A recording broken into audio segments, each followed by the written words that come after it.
Hey y'all, I'm going to go over a couple of things that you need to know how to do in order to get your images ready for your portfolio. So first thing, you need to find your images. So yours are going to be under, mine's in a different place, but generally you're going to go to your Google Drive.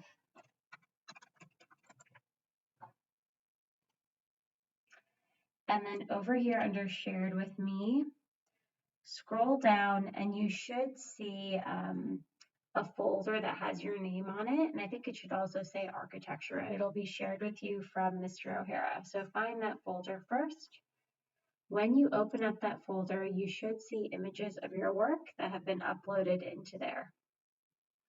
To download all of these, you're going to, oops, I have something selected. Okay. So you can download one at a time, or you can download them all at once. For now, I'm just going to download one. I'm going to download two at once because I'm only going to work on two of these images today. So I'm going to download this model one. Just right click and click download. And I'm also going to download this bamboo drawing. Right click and click download. Okay, so you'll notice these are heic images. HEIC is a type of file format that the iPhone uses to compress images, and it's not compatible with a lot of products that we use. So we need to convert it to JPEG. Luckily, there's websites that do this. So you're going to go to heic2jpg.com. Then if you hit Control J, and that'll bring up all of your downloads. You can click on Show in Folder, and that'll bring your downloads folder up for you. So going back to this website, and then it's pretty easy. I just drag my image onto here, and it's going to convert it for me. So I'm going to drag this one onto here, and it'll take just a second to convert it. And then I'm going to do that for my other one as well. So I'm just going to click, drag it onto here. Once that's converted, this little icon pops up down here with the arrow that says the new name with the JPEG at the end. So I just click on that to download it. And same thing with this, I click on that one to download it. So now those are both downloaded. I know I'm going to open up Photoshop. So I can type Photoshop in this bar to bring it up, or there should be an icon of this on your desktop. I'm going to go over to Open, and then I'm going to open up this JPEG file and click on Open. So on this one, I want to go over how to cut out your image. There's different ways to do this, but I'm going to show you a super basic way. So basically the background of this image is super messy. There's name tags in it, there's other models in it, there's things that you wouldn't want to have in your portfolio. So the first thing you need to do is make a layer mask that is going to cut out all that stuff we don't want to see. I'm going to right click on background and click layer from background and hit OK. Next, I'm going to go over to my toolbar over here. If yours doesn't look like this, go to Window, Workspace, and change it to, I like Essentials. And you can click Reset Essentials. Okay, so I'm going to go back over here to get my Polygon Lasso tool. And I'm just going to trace the basic shape. There's different selection tools you can use if your thing is very complicated. I'll show those in a second. But if this one is like a box, then my best bet might just be to kind of trace it around. Okay, so now I have the pieces I want to keep. I'm going to go down here to this, it's kind of like a rectangle with a black circle in the middle. It kind of looks like a Japanese flag. I'm going to click on that. It says add layer mask, and that gets rid of the whole background. I can then add a new color for the background. So if I come down to the bottom of my layers again down here, I can click on this button that's kind of like it's almost like a yin yang. It's like half black, half white circle. If I click on here, I can click on solid color. and then I can make it white, I can make it gray, black, whatever color is appropriate. I'm just going to make this white for now, hit OK, and then I can drag that layer under my other layer, and now it has a nice clean background to be on. If you want it to be more fun, you can always add gradients and things. The gradient tool is this one, looks like a gradient over here. I could add crazy colors to it. Ooh, they have presets in this version they have presets. That's so fun. Okay.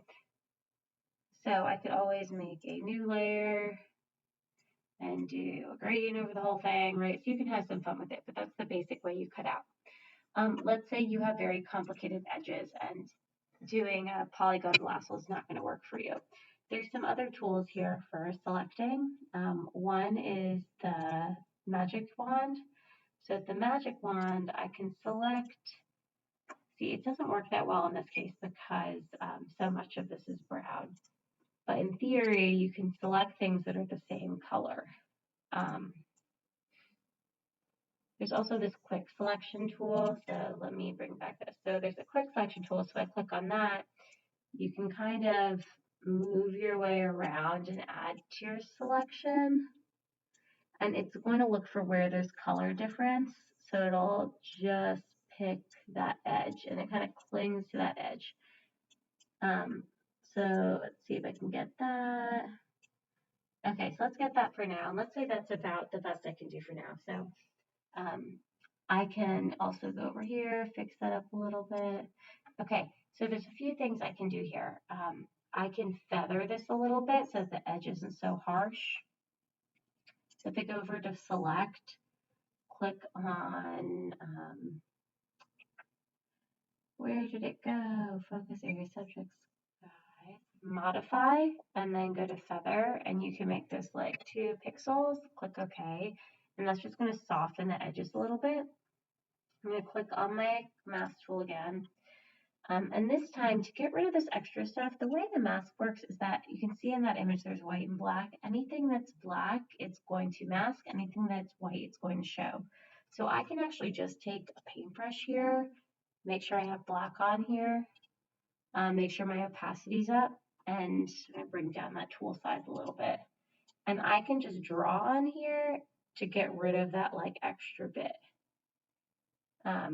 And let's say I make a mistake, I go over it, I can just grab my white, so flip those, and then I can get that back out.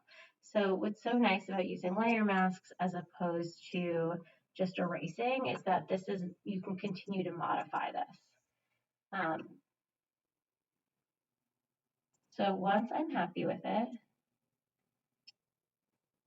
and so I'd probably clean this up a little bit more because it's still pretty messy. Okay.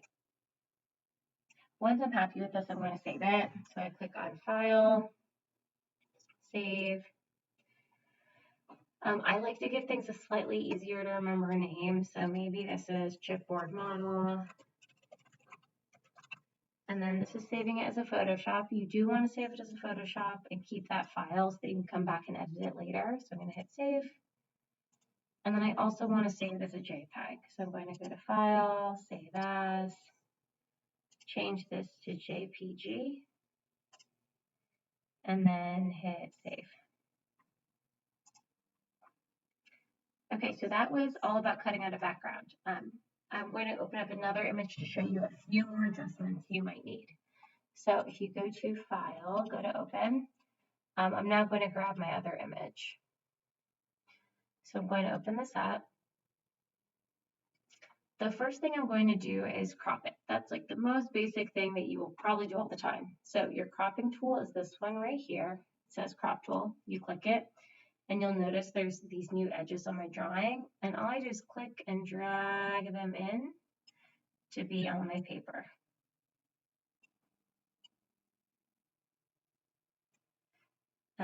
Okay, you'll notice there my paper is a little bit not straight, so I can fix that. So, and then I click on it again to crop it. Let's say you're in a situation like this where there's that little corner that's not straight. I can change my drawing just a little bit to fix that. So if I hit Control T, Oh, hang on. I have to change this first. So first thing I do is right click on the background, hit layer from background, hit OK. All right, so now if I hit Control T, these little boxes come up. I can hold Control and then drag that, and you see how that's changing the perspective of my piece? So let's say you took your photo like this by accident. I can fix it and make it straight again there. Okay, so that one's all fixed. Next thing I like to do is set the white point, because right now the white point in here is like yellow. So if I go over here to layers, I'm going to go down here to this filler adjustment layer, and I'm going to click on curves. In your curves box, there is this one right here, this little eyedropper that says sample an image to set white point. So I'm going to click on that, and I'm going to click somewhere in my image that's where I think it should be white. So my paper should be white. I'm going to pick some that's kind of a medium range, click it, and then you'll notice that it immediately makes all of that actually white so that my drawing looks a lot more clear and I can see it better. I can always try like doing it again down here to see if I get a better result. Yep, and that helps, right? That helps clean it up as well.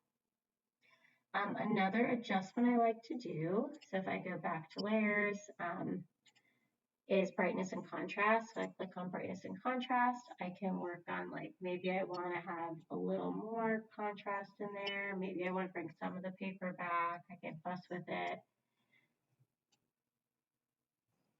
But I think that looks pretty good. So I can mess with brightness and contrast. And then there's a whole bunch of other ones in there that you can always mess with.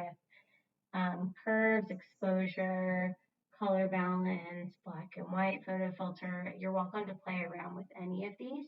Again, I always encourage you to do it as a layer, because then if it's terrible, you can always just turn it off and it goes away. You haven't ruined your original image. What else do I want to go over? So we went over cropping, color correcting. Oh, the last thing maybe is, let's say you had something like this where you wrote your name on it, but the AP doesn't want you to have the name on the front. You can use a stamp tool to kind of erase.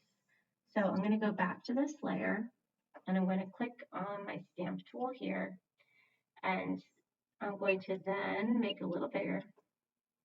I'm going to hit Alt on your keyboard and click, and then I'm going to color over with this. So what this is basically doing is it's taking a sample here and it's making a stamp out of it so that you can continue to just kind of repeat that. So what I'm doing is I'm copying my paper, and then I'm using that to cover up the thing I don't want. That can also be used if you have any kind of little areas that are not perfect. Like over here, there's some weirdness. I can always hit Alt, clean piece of paper, and kind of go over those little scratches to try to make them disappear a little bit more. Okay, so same thing with this. I'm going to save it as Photoshop. Awesome. I'm going to call this bamboo.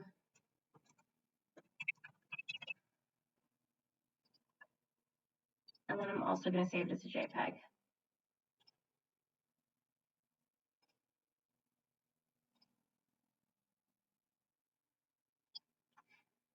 So this is Photoshop's a very powerful program. There's 1,001 more things you can do in here, but those are the super basics. Just being able to use a layer mask on something to cut it out and reduce the background noise, to be able to color correct so that you kind of have white paper instead of yellow paper, make photo adjustments, and what was the last thing? Oh, and being able to stamp tool to erase things. I think those are really important for everyone to know and to be able to use to get your images ready for your portfolio. Thanks.